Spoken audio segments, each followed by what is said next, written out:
एक छोटे से गांव में गरीब लकड़हारा रामू अपनी पत्नी सीता के साथ सादा जीवन जीता था। पैसों की तंगी के बावजूद वे एक दूसरे के सहारे खुश रहते थे। सुबह का समय था और रामू अपनी पत्नी से बातें कर रहा था। सीता, आज मौसम बहुत सुहाना है। प्रकृति खुशियों से भरी लगती है।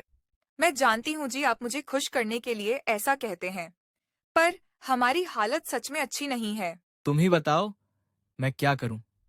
मैं तुम्हारा अच्छे से ख्याल नहीं रख पाता, इसलिए इन बातों से छोटी छोटी खुशियां देता हूं। आप इतने उदास क्यों होते हैं जी? एक दिन सब ठीक होगा, भगवान सब सही करेंगे। सीता, पता है तुम्हें, तुम्हारी इन्हीं बातों से मुझे हिम्मत मिलती है। अच्छा चलो ठीक है, मैं लकड़ियां काटने जाता हूँ। शाम तक बाजार से लकड़ी बेचकर वापस आऊंगा।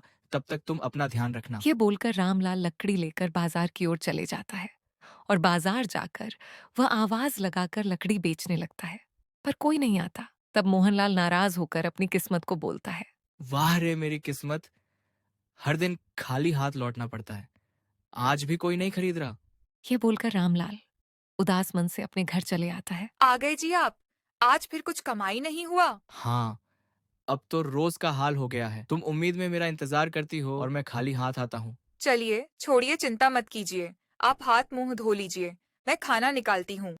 ये क्या सीता, तुम्हारा खाना कहाँ है? अजी मैं बाद में खा लूंगी, आप पहले खाइए। अरे भाग्यवान, झूठ मत बोलो। इतना ही खाना था ना? आओ, हम दोनों मिलकर खाएंगे, थोड़ा थोड़ा ही सही। रामलाल की बात सुनकर सीता की आंखें भर आती हैं।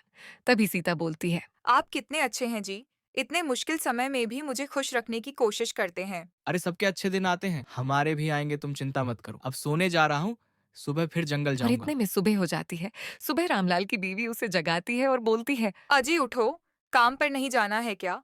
सुबह हो गई।